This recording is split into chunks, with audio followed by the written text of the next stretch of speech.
करो। अब बीजेपी अपने किसी भी चेहरे को प्रदेश के मुख्यमंत्री के रूप में पेश करने की अभी तक भी हिम्मत नहीं जुटा पा रही है।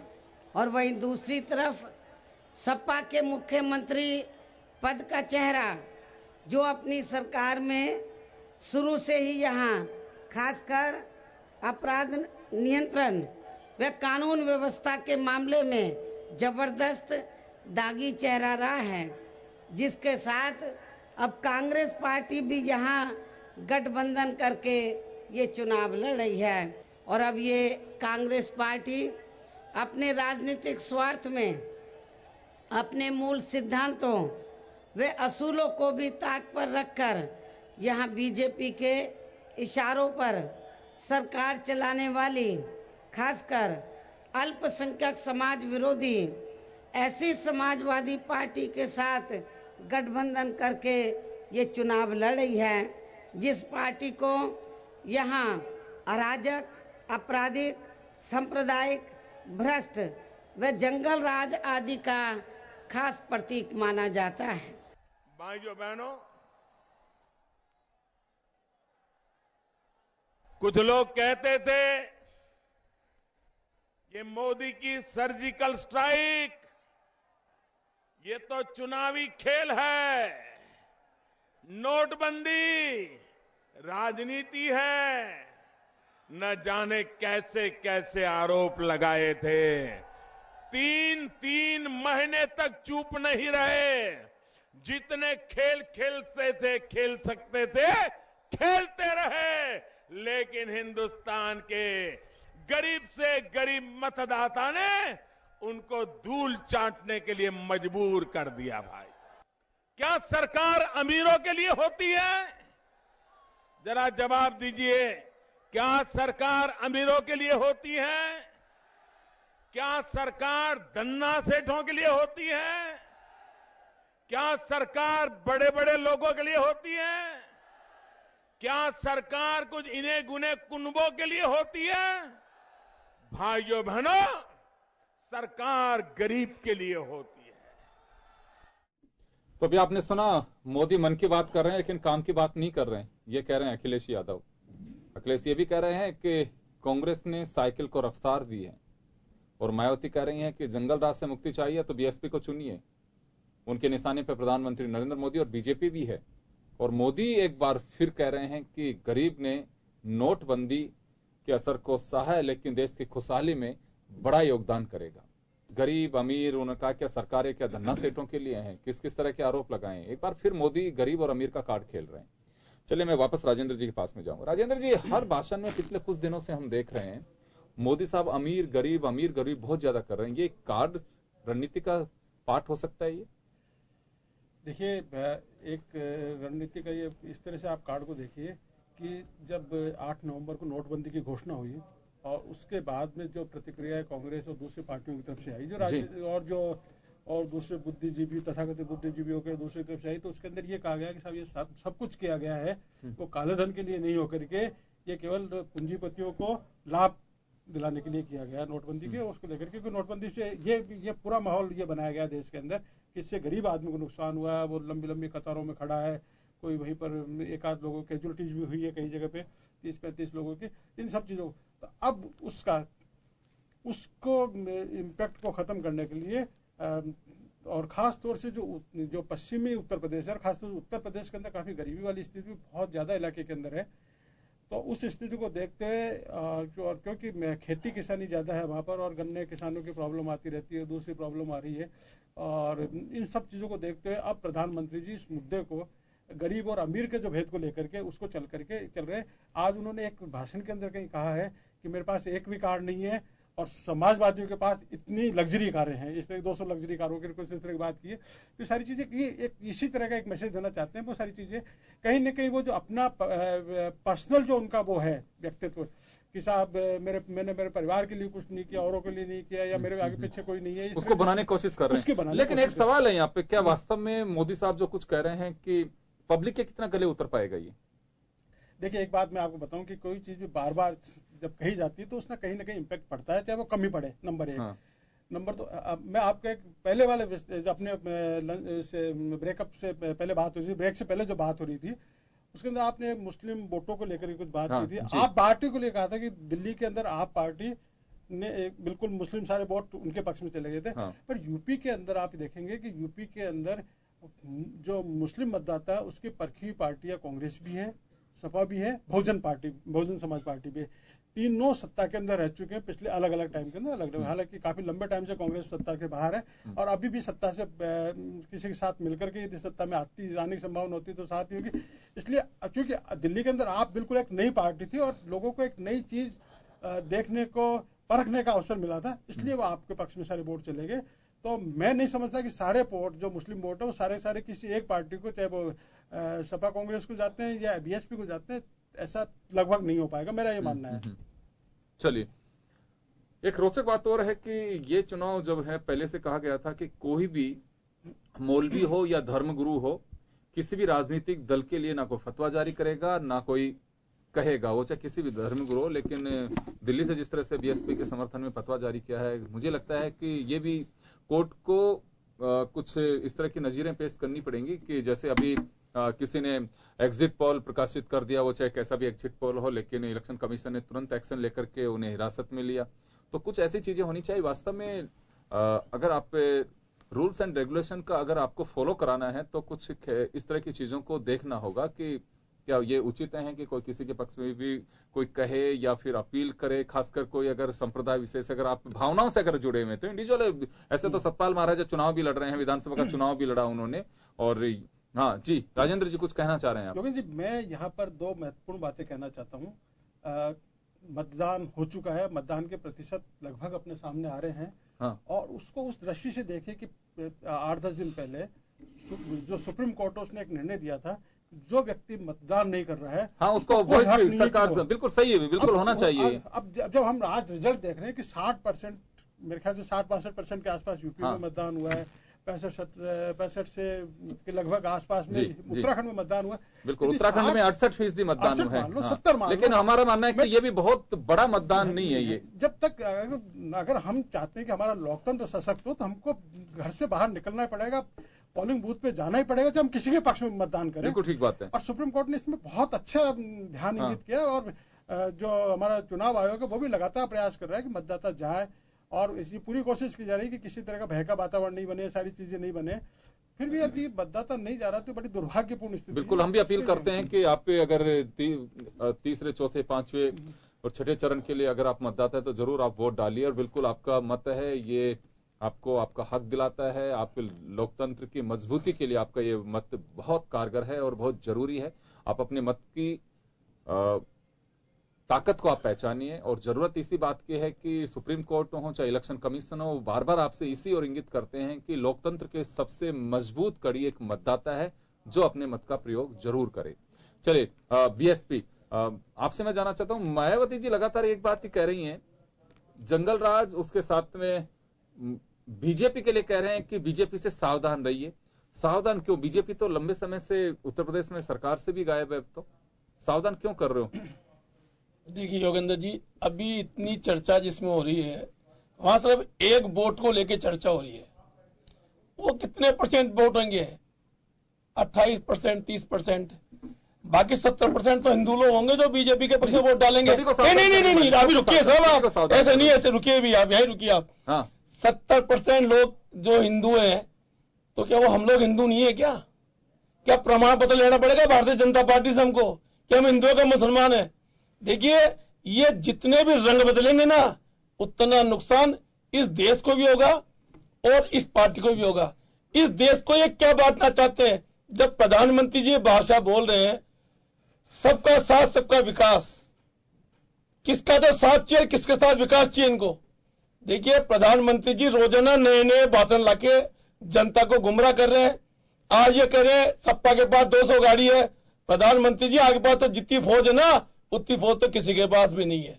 आपको इस बात का ज्ञान होना चाहिए। आपके नेताओं के पास कितनी गाड़ियां हैं, ये भी आपको ज्ञान होगा। आप यो कहना चाहते हो कि मैं, तो क्या देश के सब जगह जो मुख्यमंत्री है और नरेंद्र मोदी बनेंगे कि सब जगह मुख्यमंत्री? देखिए योगेंद्र जी, जनता इनको पहचान गई है, इनके चेहरे को पहचान गई है। अब ये जो सोच रहे ना कि मैं गरीब, क्यों इस देश में गरीब और अमीर की खाई क्यों पैदा करना चाहते हैं मोदी जी? किस कारण से पैदा करना चाहते हैं गरीब और अमीर की खाई को? क्यों करना चाहते हैं? क्या देश में यह सच्चाई नहीं है कि देश में गरीब लाइन में लगा? आज बहुजन समाज पार्टी के पास गरीब कार्यकर्ताओं की फौज है। हमारे पास, हम जातिवाद में विश्वास नहीं करते, हम देश और राज्य में विश्वास करते हैं। जातिवाद में विश्वास करने वाली पार्टी का एक समय तो आएगा और उसके बाद उसका समय और उसका अंत लेकिन वो होगा जैसा सद्दाम हुसैन का अंत हुआ था। चलिए कुलवाल साहब,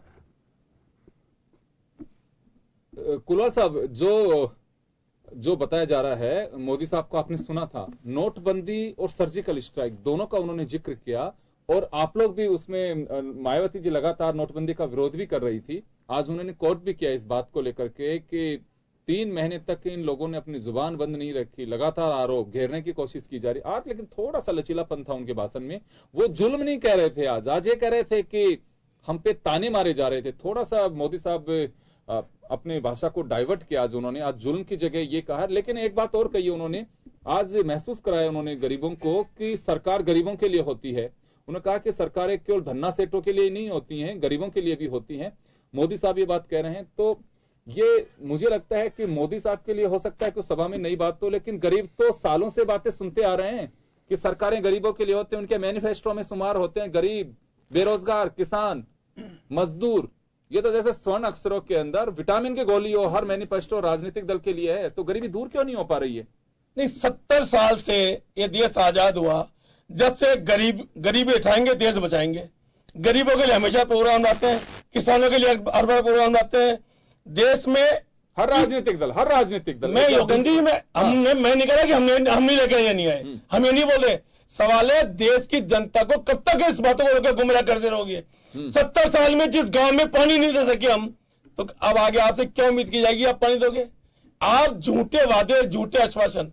देखिए प्रधानमंत्री जी ने, उनका विजन बहुत बड़ा है, झूठ बोलने में भी इतना बड़ा विजन है उनका, कैसा लगे सच्चाई से बोल रहे हैं वो। आज प्रधानमंत्री जी की स्थिति क्या आ गई है कि अपने और जो पार्टी के नीचे के, जो उनसे नीचे स्तर लेता है, उनको तो बोलने का मौका ही नहीं है। क्यों? कि कहते हैं आप वोट दे रहे हो मोदी को। भाई मोदी जी तो मुख्यमंत्री बन नहीं रहे। हाँ, अगर मुख्यमंत्री मोदी जी बन रहे तो कहते भाई प्रधानमंत्री इस्तीफा दे रहा हूं।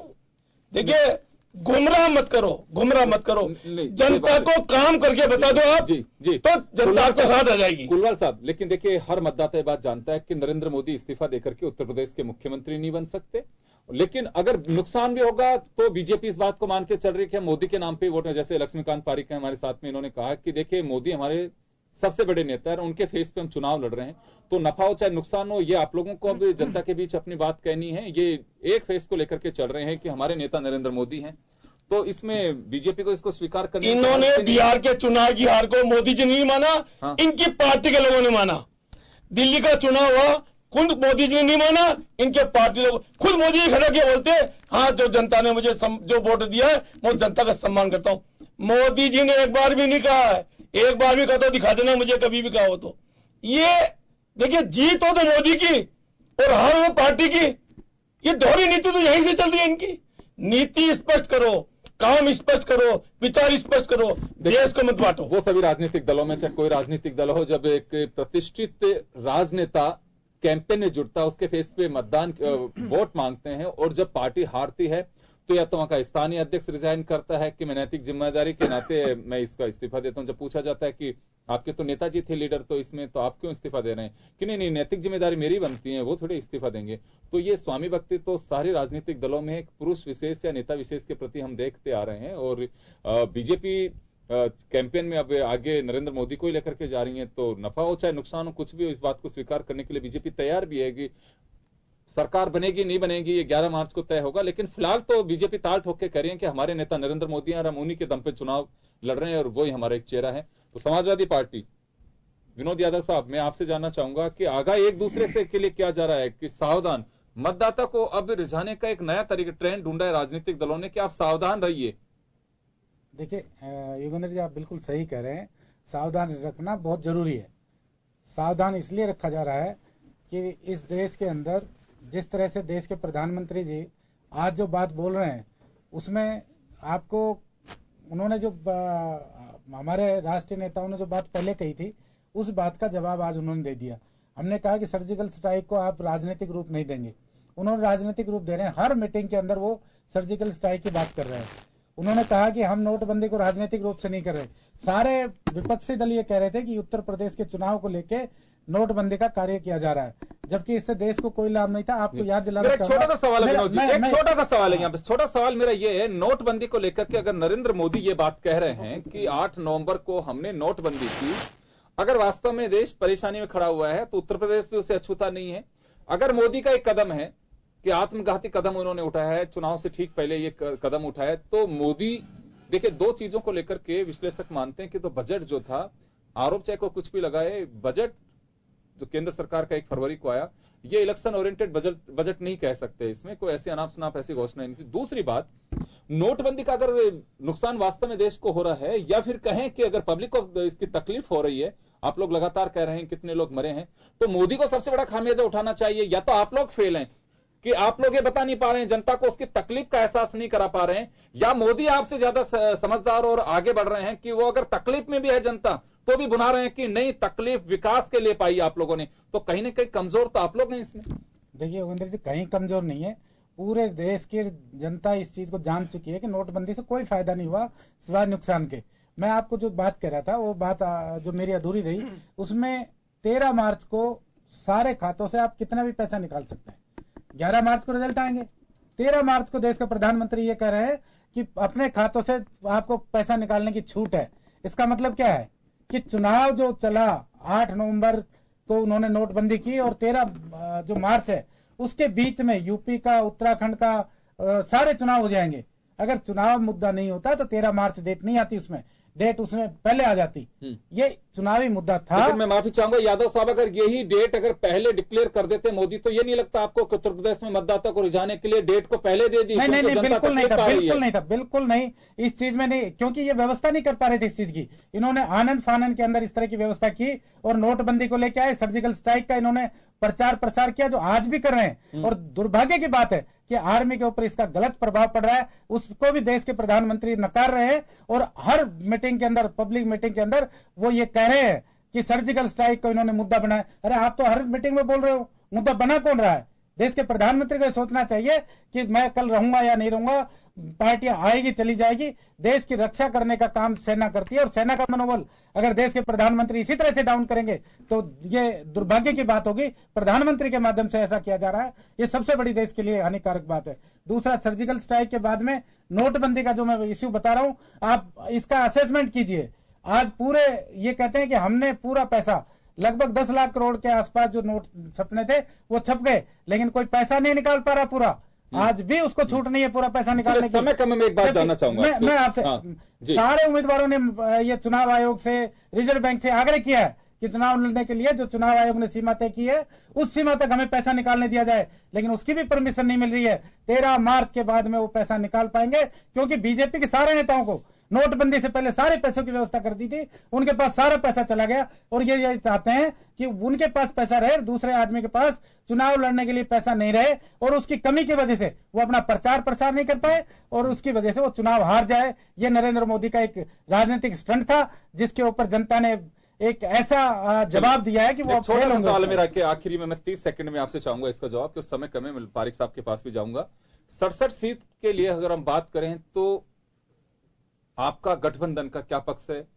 देखिए, 67 सीट में समाजवादी पार्टी पहले भी सबसे बड़ा दल थी, आज भी सबसे बड़ा दल है। कांग्रेस और समाजवादी पार्टी मिलके यहाँ पे जो 67 सीटों की बात मैं कह रहा हूँ, 49 सीट थी आपके पास में उस वक्त। नहीं, दोनों 37 या 34 समाजवादी पार्टी के पास थी, और नहीं 2012 के अंदर इन सीटों की अगर बात करें, 67 में बात कर रहा हूँ मैं, 49 सीटें इनके पास, 67 में से 49 सीट, हाँ 49 अगर दोनों को मिला के होगी। और कांग्रेस की 2 सीटें उस वक्त। तो ये बिल्कुल सेम पैटर्न रहेगा, हमारी इससे कम नहीं होगी। हाँ, ये सीटें बढ़ेगी, कम नहीं हो सकती हमारी इसमें, बिल्कुल इस तरह का एक।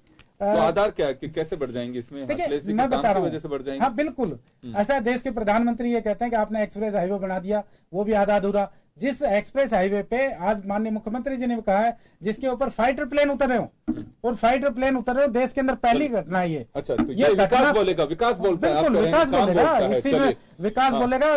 जो भी जनता की सेवा की है, चाहे स्वास्थ्य के क्षेत्र में, समय का मैं 2 मिनट का वक्त एक बार पारिक साहब को दूंगा, उनके पास में बहुत कम समय रहेगा। पारिक साहब, मैं आपसे जानना चाहूंगा, पहले तो ये जानना चाहूंगा कि सेकंड फेज के लिए मतदान संपन्न हो चुका है, क्या दावा है बीजेपी का? देखिए, पिछला लोकसभा चुनाव का जो परिणाम था उससे हम अधिक सीटें जीतेंगे। हाँ। जो लोकसभा चुनाव परिणाम में हमको जो तब से वोट मिला 41% से अबव वोट मिला था, उससे ज्यादा वोट हमको मिलने वाला है और हम इसके अंदर से 50 से भी अधिक सीटें जीतने वाले हैं पहली बार सीधे तौर पर। और मैं एक बात कह देना चाहता हूँ, बड़ी लंबी चौड़ी बात कांग्रेस और सब लोगों ने की, क्या खून की दलाली कह देने मात्र राहुल गांधी जो पार्टनर है उससे सेना का मनोबल गिरा है, या सर्जिकल स्ट्राइक की बात करने से सेना का मनोबल गिरा, पहली बात। दूसरी बात, इन्होंने जब मेट्रो ट्रेन की बात करते हैं तो एनओसी लेना पहला काम होता है, जबकि मेट्रो ट्रेन के लिए ट्रेन बिछाकर कमीशन खाना पहला काम नहीं होता। पहला काम एनओसी लेने का होता है किसी चीज। एक मिनट, मैं बीच में नहीं बोला, बीच में बोलने का मतलब पड़ेगा। तो जिन चीजों को लेकर आप जिन चीजों को लेकर आप चलाना चाहते हैं, पहला काम क्या होता है किसी की एनओसी लेना। आपने एनओसी की एप्लीकेशन फाइल नहीं करी, आपने मेट्रो ट्रेन की रचना शुरू कर दी। ऐसा क्यों? ऐसी क्या जल्दीबाजी थी? क्या वोटों के लिए आपने, जब आप पहला काम नींव मकान की एक मिनट का आपको करेक्ट करना चाहूंगा लक्ष्मीकांत जी, आप जो कह रहे हैं एनओसी नहीं, उसमें इनको एनओसी तो जो लखनऊ में मेट्रो के वो है, क्योंकि एनओसी के बिना काम शुरू नहीं हो सकता था। मेट्रो स्टेशन का उद्घाटन कर दिया, लेकिन वो उसके क्लियरेंस नहीं मिली। क्लियरेंस लेने के लिए जो प्रॉपर तरीका है, जो प्रॉपर वे, क्या उसको कब आपने अपनाया, कितनी जल्दी अपनाया, किस समय आपने अपनाया? मात्र आरोप लगा देना इस बात का पर्याप्त सबूत है कि आपने एनओसी नहीं दी। आपने कब उसको, आपको यार पहले अपनी बात को पूरा कर ले, कल अपनी बात को पूरी कर लूंगा। चलिए आप 30 सेकंड का वक्त है, बिल्कुल आप जल्दी से लगातार बसपा के लोग लगातार सपा के लोग हमारे पर आरोप लगा रहे हैं कि हमारा कोई नरेंद्र मोदी जी हमारा फेस है, नरेंद्र मोदी ऐसा करते वैसा। नरेंद्र मोदी जी सीधी जनता सीधी बात करते। आपकी सरकार बिल्कुल फेल्योर सरकार रही है, आपकी सरकार को काम नहीं किया। बयादू का बलात्कार कांड इस बात का पूरा सबूत है। कानून व्यवस्था की स्थिति इन 49 सीटों पर क्या रही? आपका पत्रकार की हत्याकांड इस बात का जीता जाकर सबूत है कि आपकी कानून व्यवस्था की स्थिति क्या थी। बदहाल यूपी की सड़कें, चलते जनरेटर, बिजली की व्यवस्था बताने के लिए काफी है। टूटी फूटी सड़कें यूपी की जो विकास यात्रा है उसकी हवा निकालने को काफी है। और जहां तक बात करते हैं मुस्लिमों की, तो मुस्लिमों बारे हमने तो स्पष्ट रूप से कहा है, आपने आज तक भी स्पष्ट रूप से लिखा कि 3 तलाक के बारे में आप क्या कहना चाहते हैं, किस प्रकार से आप मुस्लिमों को वोटरों महिलाओं के साथ अत्याचार के अंदर आप शामिल होना चाहते हैं, ये बताइए। जिन राहुल गांधी के साथ आप चुनाव लड़ रहे हैं, उन राहुल गांधी के पिताजी ने क्या कहा, तो निश्चित रूप से मान के चलिए हम लगातार चुनाव जीतने वाले। भारतीय जनता पार्टी आप लोगों की स्थिति क्या होने वाली है आप जाने। यूपी में बनने के चलिए मैं माफी चाहूंगा, समय का अभाव है। तो सेकंड फेज के लिए उत्तर प्रदेश में और उत्तराखंड में विधानसभा चुनाव के लिए मतदान संपन्न हो चुका है और 721 जो प्रत्याशी हैं उत्तर प्रदेश में इस फेज के लिए, उनकी ईवीएम में किस्मत पैक हो चुकी है। इसी तरह से उत्तराखंड में कई दिग्गज हैं जिनकी प्रतिष्ठा दांव पे भी है। यो तो हर प्रत्याशी की अपनी एक प्रतिष्ठा होती है, वो दांव पे लगी होती है, लेकिन कई चेहरे ऐसे होते हैं जिन पे पार्टी का अपना एक दाव होता है और देखना होगा कि अब ऊंट किस करवट बैठता है। बचे हुए जो अब रिमेनिंग फेज हैं उत्तर प्रदेश के लिए, वो बीजेपी, कांग्रेस, समाजवादी पार्टी और बीएसपी या अन्य दलों के लिए काफी महत्वपूर्ण है। और जैसे जैसे तिथियां बढ़ती जाएंगी वैसे वैसे ही बेचैनी कहें या फिर हलचल कहें बढ़ती जाएगी। चलिए, बहुत बहुत शुक्रिया आप सभी का। खास खबर में बस इतना ही। दीजिए इजाजत, नमस्कार।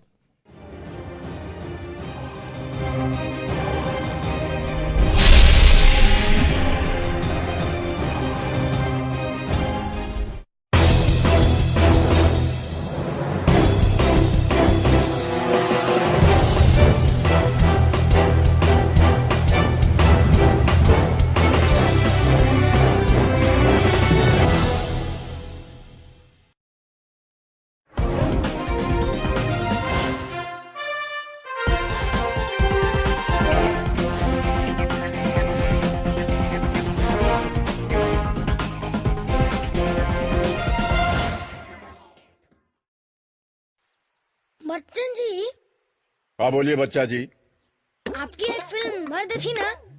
हाँ थी। मर्द वही होता है ना जो गुंडे को उठा उठा के पटकता है, उन्हें फेंकता है। अरे नहीं यार, मर्द वो होता है जो परिवार की रक्षा कर सके, उन्हें सुरक्षित रख सके, वो मर्द होता है। अच्छा, सुरक्षित रख सके। हाँ। वो देखो वहाँ और जो लोटा लेके खुले में शौच करे। ओ पहलवान जी, कहा भैया? खुले में शौच करना कोई मर्दानगी का काम नहीं होता है, इससे तो सिर्फ बीमारियां फैलती हैं। अरे घर के अंदर शौचालय बनाइए, वहाँ शौच कीजिए, अपने पूरे परिवार को बीमारियों से बचाइए। और अब तो स्वच्छ भारत अभियान के अंतर्गत भारत सरकार भी घर के अंदर शौच बनाने के लिए मदद कर रही है। तो आप भी घर में शौचालय बनाइए, खुद भी जाइए, परिवार को भी उसमें ले जाइए। और जब बच्चा समझ सकता है तो आप भी समझ जाइए, वरना उठा के पटक देंगे आपको, बोले दे रहा है।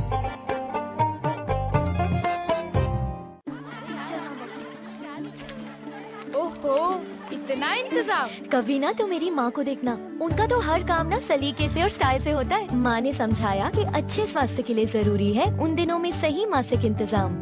Same to same.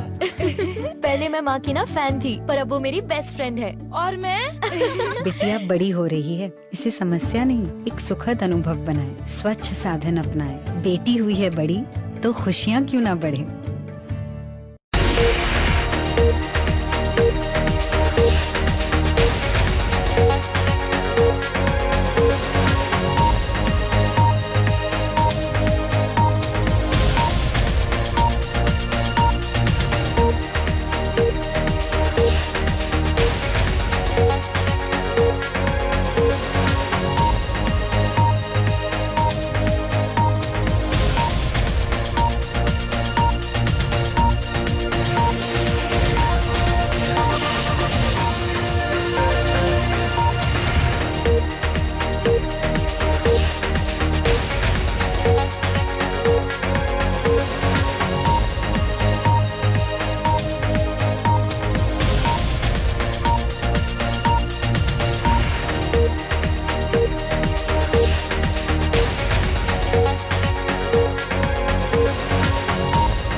नमस्कार, बड़ी खबर में आपका स्वागत है। आपके साथ मैं हूं दुर्गेश एन भटनागर। बड़ी खबर में आज बात होगी जनरल विपिन रावत की। उन्होंने साफ तौर पर आतंकियों को निशाने पर लेते हुए बयान जारी किया है। उन्होंने चेतावनी दी है कि अगर आतंकी मुठभेड़ में अगर कोई सहयोग आतंकवादियों का करेगा तो उसे भी आतंकवादी ही माना जाएगा, उस पर इसी तरीके से कार्रवाई की जाएगी। आईएस या पाकिस्तान का अगर झंडा लहराया गया तो उसे देशद्रोही ही माना जाएगा और देशद्रोही की तरह ही उस पर कार्रवाई करी जाएगी। तो एक बड़ा बयान इसे कहा जा सकता है। और लगातार जिस तरीके से जब भी मुठभेड़ होती है तब आतंकवादियों का साथ देते हुए वहां के गांव के लोग, क्षेत्रीय निवासी जो हैं वो नजर आते हैं। पथराव पुलिस के ऊपर, सुरक्षा एजेंसियों के ऊपर, सेना के ऊपर किया जाता है। तो कहीं न कहीं अब इन सारी चीजों को लेकर सेना जो है अब कड़े कदम उठाने के मूड में नजर आ रही है। तो वहीं भारत ने एक बड़ी सफलता हासिल की, एक इतिहास रचने में कामयाब भारत हुआ है। और ये आपको बता दें सैटेलाइट की दुनिया में हुआ है। 104 सैटेलाइट जो हैं, उपग्रह जो हैं, एक साथ छोड़े गए हैं, उन्हें प्रक्षेपित किया गया है। और अब भारत जो है विश्व का एकमात्र ऐसा देश हो गया है जो 104 एक साथ उपग्रह छोड़ने की काबिलियत रखता है। रूस और अमेरिका ने भी छोड़े, लेकिन रूस ने करीब 32 के आसपास एक साथ छोड़ने की कोशिश की थी। और वहीं अमेरिका की अगर बात करें तो 29 सैटेलाइट्स को एक साथ छोड़ा गया था। लेकिन 104 एक बड़ा आंकड़ा है। तो कहीं कहीं भारत का जो स्पेस जो अभियान है वो कहीं कहीं विश्व में एक पैठ जमाता हुआ नजर आ रहा है। तो वहीं उत्तर प्रदेश और उत्तराखंड में जो आज वोटिंग हुई उसकी भी हम बात करेंगे। रैलियों पर रैलियां की जा रही है और प्रधानमंत्री हों, चाहे सीएम अखिलेश यादव हों, राहुल गांधी हों या मायावती, सब एक दूसरे पर वार पलटवार कर रहे हैं, एक दूसरे को नीचा दिखाने की कोशिश कर रहे हैं, एक दूसरे के ऊपर आरोप प्रत्यारोप का दौर चल रहा है। और कोशिश यही की जा रही है कि किसी भी तरीके से जो जनता है, मतदाता है, उसका विश्वास जो है वो अपने साथ हासिल किया जा सके ताकि सत्ता तक पहुंचा जा सके। तो वहीं शहाबुद्दीन को लेकर सुप्रीम कोर्ट का एक बड़ा मामला सामने आया। फैसला सुप्रीम कोर्ट ने दिया है। सीवान में वो फिलहाल जेल में बंद है, लेकिन सीवान में जो चल रही जांच है उसको वो प्रभावित कर सकते हैं और इसी को लेकर याचिका लगाई गई थी। उसी पर सुनवाई करते हुए अब सुप्रीम कोर्ट ने साफ कहा है कि तिहाड़ जेल उन्हें भेजा जाएगा। 7 दिन के अंदर उन्हें तिहाड़ में